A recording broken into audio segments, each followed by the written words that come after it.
What up, Space Fam? Goes in here from Anime Uproar, and today, just as we examined the Yonko, Supernova, Warlords, and so on in past videos, today we are looking at the Revolutionaries and what we know about their unique powers. Specifically in this one, we'll be looking at Dragon and his commanders, and everything we know about their own personal unique abilities. The Revolutionary Army is one of the most interesting forces in One Piece as they seek to change the world by dismantling the world government. They want a freer, better world where the world nobles cannot oppress the rest of the world's peoples. How can I not be excited to talk about an organization with such ambitious and awesome goals, especially when it's headed by the Monkey D. Dragon, the world's worst criminal. But first, if you do enjoy these One Piece videos and want to keep them coming, the best thing you could do is channel the Pirate King within and smash that like button with no mercy until it's blue. If you do want to see these kinds of videos for Shanks' crew, Blackbeard's crew, Whitebeard's crew, and so on, then make sure to smash that like button and leave a comment for which specific topic you'd like me to cover next. If you haven't, make this the video you subscribe, and this is crucial. Hit that notification bell and select all, or you will miss future One Piece videos. As you wait for the next video to drop, feel free to check out my growing One Piece playlist that includes videos on all the Yonko, admirals, fruits, and much more. Link to that is in the description, and you can also leave topics you are burning up to see in the comments. And now, without further ado, let's jump into it, spoilers and all. Let's start with the Chief of Staff, Sabo, aka Luffy's other big bro who inherited Ace's Devil Fruit, the Mera Mera no Mi, or the Flame Flame Fruit. Sabo's bounty is 602 million berries, which is honestly surprising since he is the number 2 of the Revolutionary Army, only second to Monkey D. Dragon himself, who is commonly known as the world's worst criminal. As a result, I would have liked to see his bounty at least 1 billion, but that's a conversation for another day. Notably, he's a master of Ryusoken, aka the Dragon Claw Fist fighting style. This style is hand-based and allows him to use his grip to accomplish truly insane feats. Sabo compares his fingers to the claws of a dragon, and they let him stop and then destroy Vice Admiral Bastile's giant shark cleaver. He was able to crush the Vice Admiral's metal mask with one hand, as he tells us that he can crush the human skull as easily as an egg. You definitely don't want to mess with this guy. Without even trying, he flexes on this Vice Admiral and leaves him out of commission. Then, as mentioned, he now has the Mera Mera no Mi, a Logia fruit that lets him use the properties of fire to his advantage. He can create it, manipulate it, and turn into it, leaving him immune to normal physical attacks. He has also inherited Ace's famous Fire Fist move, an attack that creates a concentrated stream of fire that can take out multiple ships in one shot. I really like the fact that Sabo inherited this fruit because it's a way of keeping Ace and his memories alive. And you can bet that the more Sabo masters his fruit, the more OP it's gonna be, especially when he uses it in conjunction with his amazing Dragon Claw Fist fighting style. Additionally, Sabo uses a long pipe to fight with and can infuse it with Haki or set it ablaze with his Logia powers. In addition to being able to use armament Haki, he can use observation Haki as well. We got a taste of what Sabo is capable of when he fought Burgess, one of Blackbeard's 10 Titanic captains, and more specifically the captain of the first ship. Sabo completely overpowered one of Blackbeard's strongest men and finished it all off fittingly with a Fire Fist after the Titanic captain tried to disrespect Ace's memory. Sabo was never in trouble here. It was less one-sided when he exchanged blows with an admiral, specifically with the meteor-dropping Admiral Fujitora. This admiral can manipulate gravity and make it feel like you're using Bulma's gravity machine on steroids. During this fight, Sabo held his own until the two realized they had no real reason to fight in this instance and parted ways without a clear winner. Then we were also told that the captains of the Revolutionary Army bust into Sacred Marijoa to rescue Kuma and clash with Navy Admirals Ryokugyu and Fujitora in the process. Unfortunately, we didn't see this fight, and right now we don't know exactly how it concluded, but it doesn't look good for Sabo since in chapter 956 there was some news about Sabo that seriously distressed his comrades and friends who read it. Even Dragon was sweating, but he decided that their first focus must be to ascertain the truth of the matter. So yeah, here's hoping that we will get to see Sabo again, because it would seriously not be cool to lose him after we lost Ace. Next we have Karasu, the 47-year-old commander of the North Army with a bounty of 400 million. Karasu can use armament and observation Haki, but the really unique thing about him is his unnamed Devil Fruit, which allows him to turn himself himself into a bunch of crows, very reminiscent of Itachi from Naruto. He can manipulate the countless crows and even use them to grab the weapons of his enemies or to carry his friends. He can turn into crows in order to fly and transport himself, but also the crows can serve as a line of communication between members of the Revolutionary Army. That's pretty much what we know for now. We haven't seen him go all out in a fight, but the dude,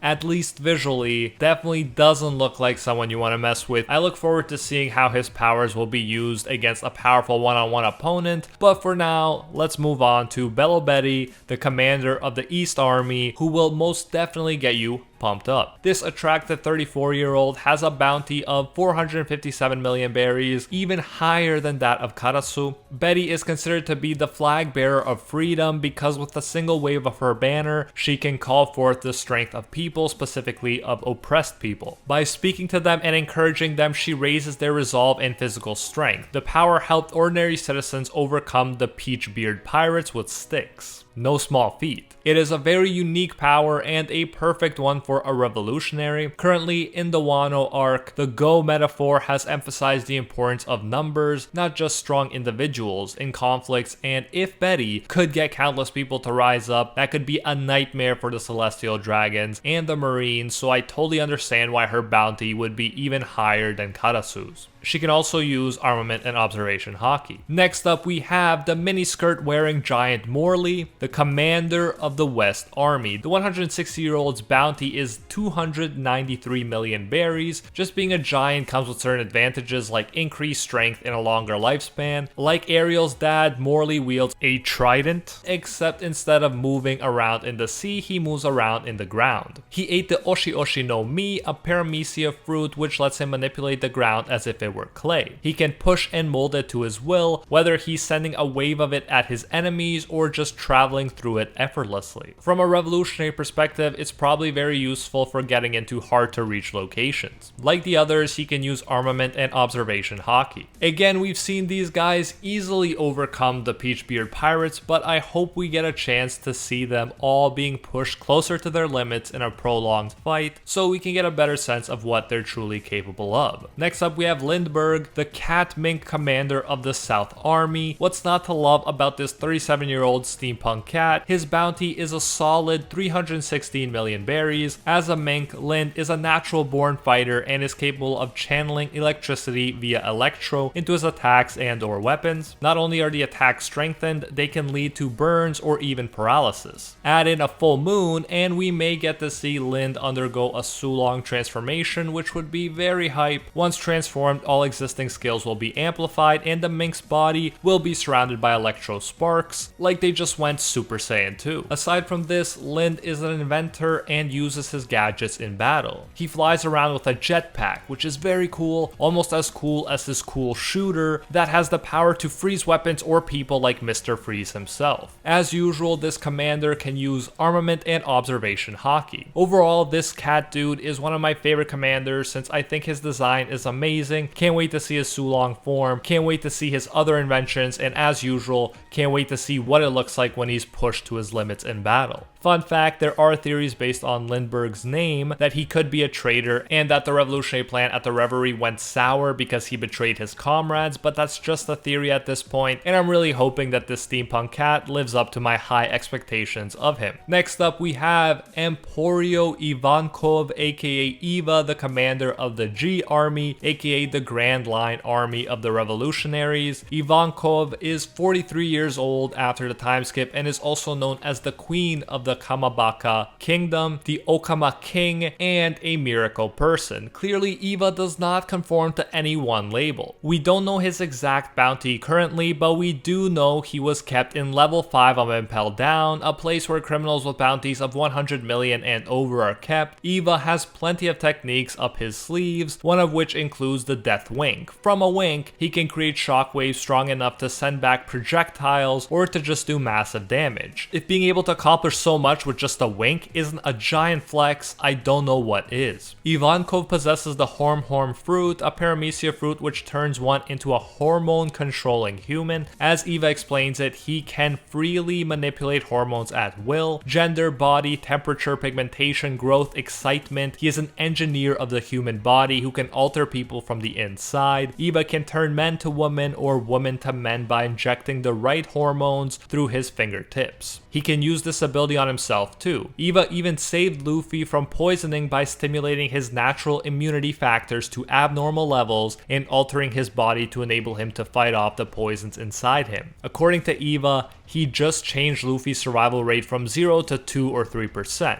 Luffy survived the insanely painful process thanks to his own willpower, but the fact remains in the end that Eva's abilities were powerful enough to help save our protagonist. Eva is also a master of Newkama Kempo, aka Newkama Karate, the ultimate form of fighting from the Kamabaka Kingdom. One of Eva's notable fights was against Magellan, the Vice Warden of Impel Down and the possessor of the Venom fruit. Hilariously enough, a thick layer of makeup served to protect Eva's face against Magellan's poison in one instance. Ultimately, Magellan did overpower Eva, but Eva did buy some time and did survive to boot with a little help from healing hormones, and then went on to help Luffy even more during the Paramount War. Eva survived attacks by Magma Admiral Akainu, again thanks in part to the thick layer of makeup, and Eva was even strong enough to send a powerful Kuma flying back with winks and a kick. Like a true revolutionary, Ivankov doesn't take credit for miracles, but says others make miracles possible when they never give up. But despite his humbleness, I think we can all agree that he's earned the title of a miracle person. Now let's turn to the supreme commander of the Revolutionary Army himself, Monkey D. Dragon, the father of our main protagonist, and the man known as the world's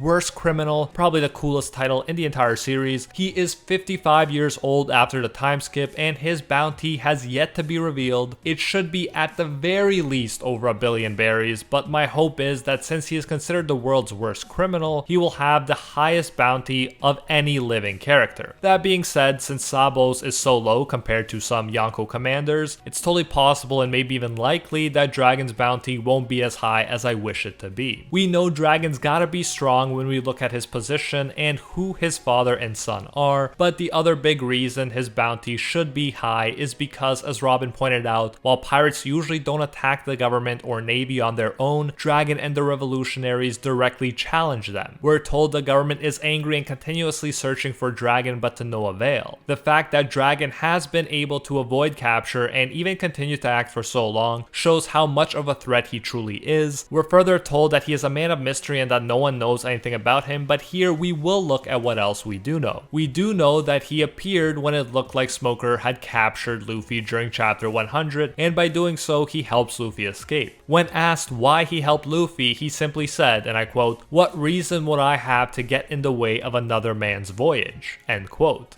Smoker 100% knew the government was after Dragon's head, and yet we didn't even see him trying to capture Dragon. Smoker probably knew that he was way outmatched to even try. Furthermore, after Ivankov saved Luffy and found out that he was Dragon's son, he thought that that would explain Luffy's almost superhuman vitality, another subtle nod to Dragon's own strength. We could also speculate about Monkey D. Dragon's possible devil fruit as well. There's reason to believe that he has a wind-based Logia fruit or a more generally weather-based power. The wind examples are most obvious. When he steps in to save Luffy from Smoker, there are suddenly huge gusts of wind that spread throughout the town and even shatter rock. These gusts of wind help Luffy escape. Then, during chapter 587, in a flashback when Luffy and Ace are surrounded by flames, suddenly a path is opened up leading to the revolutionary ship. The too good to be true path could have been easily created with the help of Dragon's powerful gusts of wind. Then, during chapter 794, we see Dragon grab Sabo's hand after the latter's shipwreck, and then he later appears on his own revolutionary ship, being told he's late, and we can see what looks like wind coming off off of him. The ability to turn into wind and transport using wind explains how he could suddenly swoop in to save Sabo so quickly, and it would explain why trying to capture him is so difficult if not pointless, because he could use his powers to escape from practically every situation. However, we've also seen rain accompany Dragon, and specifically it's hard to believe that the lightning that saved Luffy from his execution was a coincidence, especially since Dragon was present. So rather than just a straightforward wind Logia fruit, as I mentioned, there are theories they could have a more general weather fruit, and there are also theories that he could have a, well, dragon fruit to match his name. Specifically, it could be a mythical zone of a type of eastern air dragon called a Weather Lord. Weather Lords are said to control the weather, clouds, and winds, and bring life-giving rain to the land. That last part sounds especially fitting for a revolutionary. They can also summon a storm when angered, and keep in mind, it suddenly started raining when Goldie Roger, a dude who loved freedom, was executed and Dragon was present there too. So although it's all a theory, this latter theory could fit more of the strange occurrences we've seen than just a straightforward wind Logia fruit. Let me know what you think about the nature of Dragon's devil fruit, but whatever ends up being the case, I'm sure Oda won't disappoint, especially after keeping Dragon shrouded in mystery and hype for so long. But I think that's enough for Dragon for the purposes of this video. I hope you enjoyed this one, and if you did, you know what to do. Channel the Revolutionary Within and smash that like button until it's blue, like you are smashing the foundations of the world government itself. I'm thinking of doing these kinds of videos for other organizations like Blackbeard and his 10 Titanic Captains Explained, so if that's something you want to see, definitely make sure that like button is pressed and let me know in the comments. If you haven't, make this the video you subscribe, and this is crucial. Hit that notification bell to turn on all notifications or you will miss future One Piece videos. And while you wait for the next video to drop, feel free to check out my growing One Piece playlist that includes videos on all the Yonko, Admirals, fruits, and much more. Link to that is in the description. And I especially want to thank the patron squad over on Patreon and here on YouTube who help make videos like this one possible. First and foremost, I want to thank the patron of legend, the one acknowledged by Lord Wigo himself, Alpha Sigma, and are the 1-tier patrons, the ones who stand atop all clans: Ingrata, Pate, Hefa, Aljatal, Hinokami, and Water, the Toasted Chi, the Spike 8227, Emperor Otaku, Spidey Life Tanel, Tungsten Tarkist, Baked Buddhist, Cody Hebert, and Monkey D. Quilly. And our Pro Hero tier patrons, the one and only Gilgamesh, the Red Haired Raven, Angel Cruz, Rathuan Deora, Very Gucci, Alicia Actor, Bonnie Parks, Joanne Garcia, Ted No Ted, Fatboy Games, Corey McGowan, and Soul Rise Slice and Dice. Thank you all so much. If you enjoy our work, you can support more by going over to patreon.com/animeuproar and becoming a patron today for as little as $1, or you can become a channel member here on YouTube. If you do so, you'll get your name featured in future videos alongside these amazing people right here, and you'll even get access to our private patron-only Discord where we talk about anime, life, and of course, dank memes. So check out patreon.com/animeuproar, link in the description if you're interested. And as I mentioned, you can also join the YouTube channel by clicking that blue join button next to the subscribe button that you've hopefully already destroyed.